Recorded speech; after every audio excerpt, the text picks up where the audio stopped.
man, that was yeah, we got a review today. We ranted without Chamali with we the did, notes yeah, saying, "Stop without talking." Chamali being like, "Hey, idiots, stop!" Get back on topic. we have a format." Dummies. Yeah. Without him, we just talk about Zelda Untethered. You know, like, Exactly. yeah. So, Zach, I believe you are the guy this week. I am. Is that correct? You're the guy. Yeah, for real. All right. Let me switch over to the review screen, and you can tell us what you're Having gameplay for your review that you did. What's Nice. like literally never stream the games I review. It's so shitty. Yeah. I need to do that. Yeah, you do. You really do. You really do. They're often games that I like have a personal connection with and stream off or play off stream because I'm like, I really want to savor this. Yeah. Yeah. To be perfectly honest, I'm kind of lucky we have footage of this because it is one of my favorites. It's one of those. Yeah. Oh yeah. Fuck yeah. Paul, we good? Yeah, we're good. Oh, I see Batman. He's ripped. All right. So originally, my plan was to play all 4 Batman Arkham Asylum games and review them all at once. And then as I started playing them, I realized they're actually very different from each other. This one happens to be frightfully similar to one other. This time around, I'm going to review Arkham Origins, which was sort of the black sheep of the bunch. It got a really bad rep because it wasn't made by Rocksteady. It was instead made by Warner Brothers Interactive, Warner Brothers Montreal, and Splash Damage, released on October 25th, 2013. So what is Splash Damage? I presume some. Yeah, I've never heard of that company. Yeah. What the hell? It's functionally the same engine as any other Batman Arkham Asylum game. And it uses the same sort of open world concept as Arkham City. But it tells the story of Batman sort of just starting out. As a matter of fact, you start the game as Bruce Wayne. Dope. And yeah, which is really cool. I frankly didn't expect that. I had That's played awesome, honestly. a few minutes of it off stream just to sort of be like, okay, what am I expecting here? And I just immediately fell back completely head over heels in love with it. It's the same, just kind of hammer the X button on the Xbox controller, and occasionally press Y to block an attack combat system that you would expect from an Arkham game. But it does feel clunky, which works in the favor of this particular game because you are a very brand new Batman. It's not as tight as Arkham Asylum or Arkham City. There's definitely not as much going on, but there are just as dynamic villains. The villains feel very green to you, as if they're just starting out as well. You fight Firefly at one point, and it's super fun. You have to like grapple the flight suit that Firefly's using. I think it's Firefly. I don't know. Batman, there's so many Batman villains. Yeah, Firefly is a Batman villain. Yeah, thank you, Paul. Yeah. Yeah. You grapple him down and like a pyro guy. At least in the cartoon. I remember the animated series now. Yeah. That show's so good. So you grapple him, and then you're like tugging on him while he's flailing around on the bat grapple line or whatever you're calling it, and eventually you slam him into the ground and beat the tar out of him. And you have to like stealth your way around this whole like platforming bit. There's stalker what do they call them? I call them stalker missions, but they're predator missions. And you have to take down people quietly and pretend like you're not there. It's, I mean, any game in the Arkham series, feels like you're Batman. This one really does a bang up job feeling like you're a brand new Batman. You upgrade the suit as you go, you learn new techniques, you unlock new gadgets, you even steal a couple of gadgets. Do you feel a lot less powerful early on? You definitely feel a lot less powerful early on. That's good, I think. Do you feel like when you play the other games and then playing this, you're like, wait, I feel like I should have all these things that are just not included? Or does it become like better eventually? We're getting better than that, Josh. You unlock a whole bunch of stuff in Origins and then have to re-unlock it in Asylum and City because you've stolen those gadgets from various villains. Now you have to develop them yourself. That's sick. Oh, okay. It's really now cool. I get you. I see what you're saying. And at first I was like, I'm playing Arkham City. I had the graphical accelerator 2 games ago. What gives? And then they give you a specific plot reason in Arkham City, which came out before Arkham Origins, but the writers of Arkham Origins took enough effort to really pay attention to why you're unlocking those gadgets in Arkham City and how they can work them in a game that takes place beforehand. Nice. That's very cool. It is That's really good attention to detail. masterfully done. It is. Especially for a game that wasn't made by the original developers. You can get it on, any major platform. It came out on PC, Xbox 360, PS3, and Wii U. It's $20 on Steam, but you can also get it as part of the Batman Arkham collection, which I did. I got it on sale. I think I got all 4 games for $20. Damn. Nice. Amazing. It feels like Batman, possibly more than the other 3.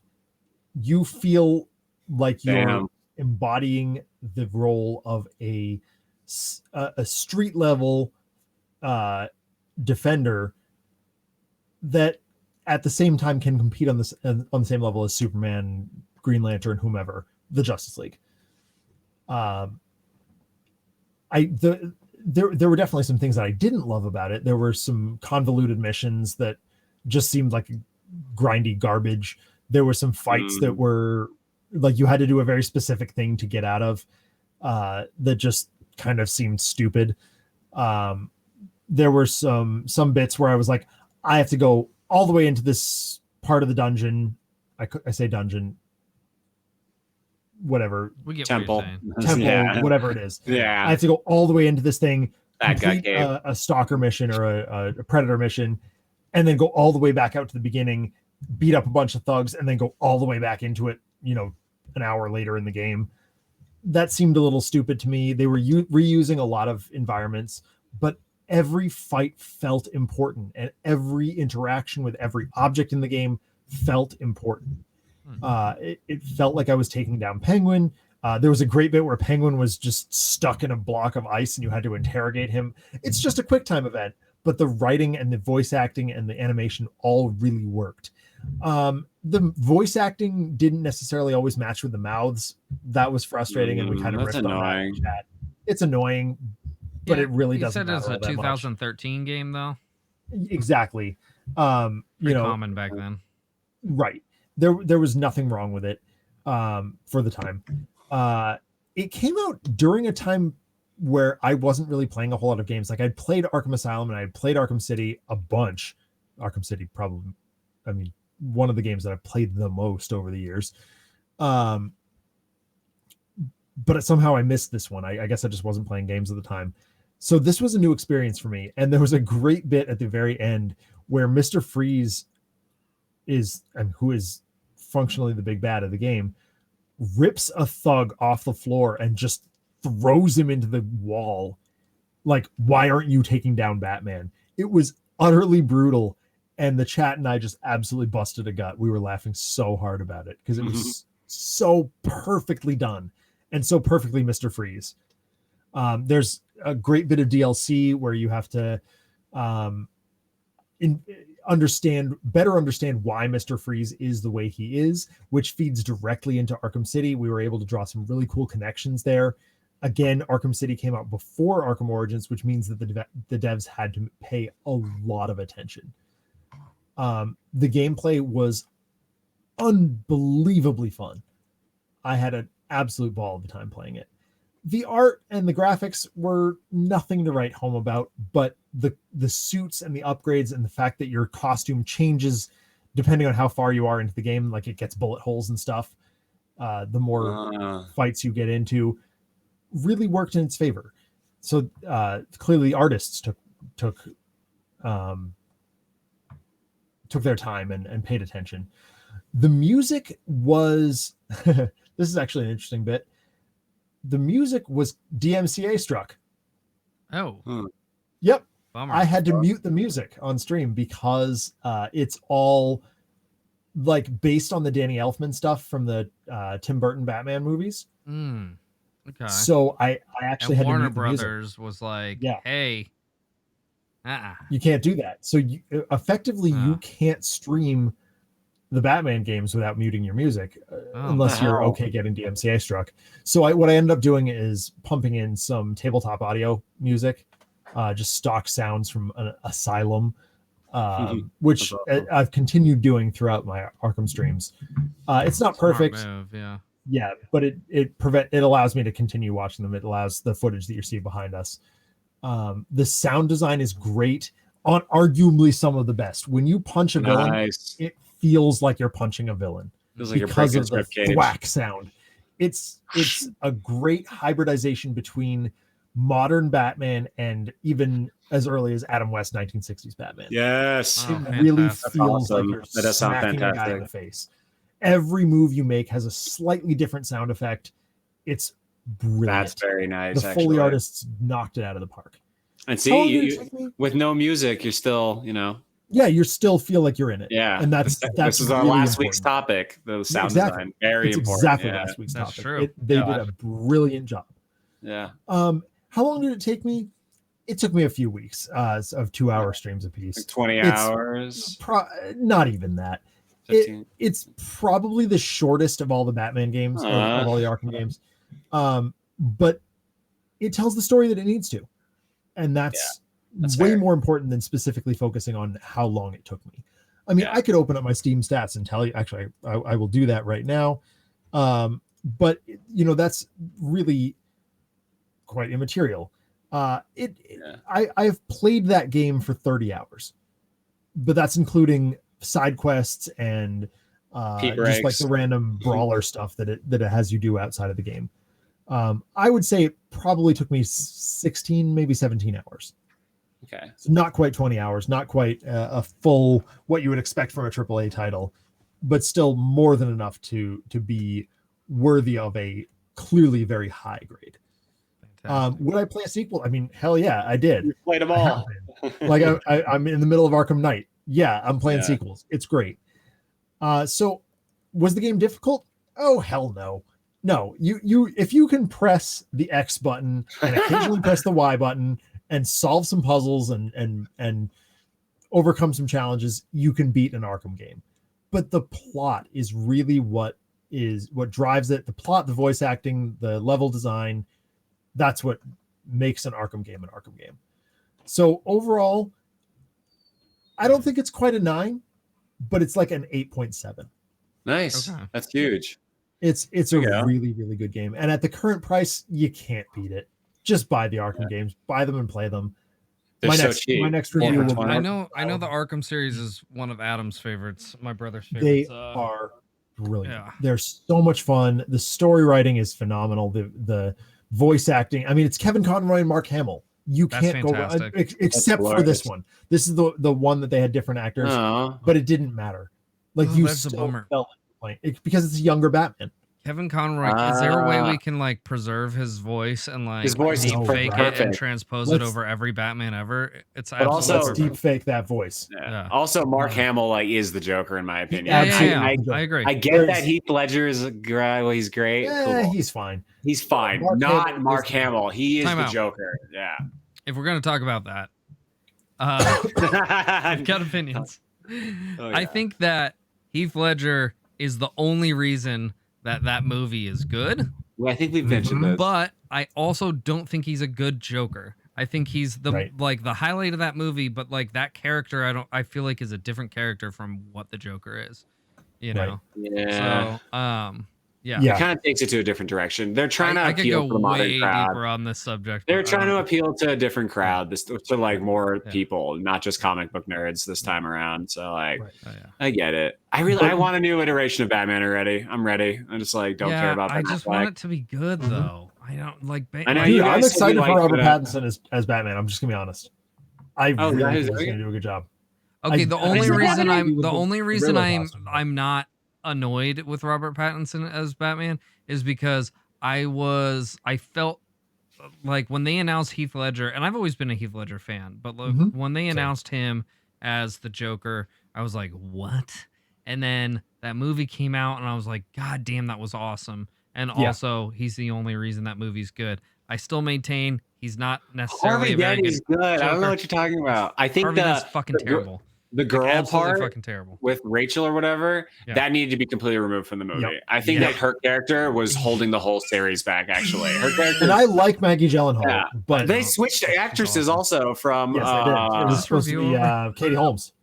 Was it Oranges? Oranges. Is that Origins? It was called Batman Begins. Batman Begins. No. Begins. Okay, yeah. No, yes, yeah. I actually really like that one, but the girl Batman part, Begins is pretty good. Like, Batman Begins is a fun Batman movie. I still don't like Christian Bale as Batman, but like it's a fun. He's cracked. That's the thing. He's like not stable as a person, Christian Bale. So I'm like, he kind of plays a good Batman for that reason. I wish they would do a Batman. I was fine with him as like, Bruce Wayne. I hated him as Batman. Yeah, and that's part fair. Of the Actually, I kind of get that. Trying to find an actor who's both a good Bruce Wayne and a good Batman is impossible. That's why I like Affleck. I never even thought about Affleck's the closest. Affleck came the closest. I look at his face and I'm like, yeah. I'm telling you, I look at Ben Affleck Kevin and I just Conroy see with a the goofy voice idiot. on the head. Yeah, the Batman animated series Batman is the best iteration. Well, of Batman. he played Batman in the CW Arrowverse, and he also knocked it out of the park. Yeah. That's incredible. Kevin Conroy is Batman in as much as Adam West is Batman. Yeah. They're the only two people who have ever played Bruce Wayne and Batman successfully. Yeah, I agree. Every other actor who's ever done it is one or the other. Yeah, one or the other. I will argue, as much as I love Adam West and the whole thing, though. Yeah. That show is not the essence of what Batman is anymore. It's like correct, but Josh. Establish so much, right? But it is the essence of what Batman was in the 1950s. We got to give respect to the origins. Yeah, that is how the Batman. I mean, I can prove it. I can reach behind me into a box and prove it, and that's important. And the same, like Christian Bale, for the time, actually came pretty close. That's what I was thinking. As Paul pointed out, he's not perfect, and he's a better Bruce Wayne than Batman. I think he's fine as Bruce Wayne. I can't stand him. Right. Batman. I'll never enjoy him as Batman. But also, that's how he was written in that time. Yeah, that's how Batman was written. Absolutely, that's how he talks. He was. And that's why Nightwing was much more interesting. And they actually killed off Bruce Wayne. They put him back in time. Whatever, fine.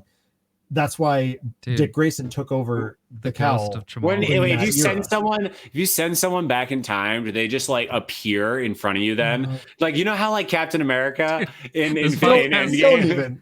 Why are we doing this? It's like the Captain America Endgame thing. He walks up 5 seconds later and he's like, I just came back from 40 years of whatever, like, because they still exist in that time. Pepperidge Farm remembers. Pepperidge Farm remembers. Anyway, welcome to Back to the Future. We're not going to talk about time travel. We're not going to talk about time travel. Oh my god! You want to wrap up this review? Yeah. Oh, so we're still in the review. Arkham Origins. Really, I mean, all the Arkham games, as you will hear over my next 3 at least reviews. I'm probably not going to be done with Arkham Knight before my 3rd review comes out in the next few weeks, or few months. But all the Arkham games are really, really fantastic. If you're looking for a really well done Batman story with really good voice acting and really good environments, start from Origins and just play them all through because it's start from Origins. That's cool. Nice. Yeah. I definitely played the first 2 and they're really amazing. Me and Colin played them when we lived together back in the day. They're super good. Yeah.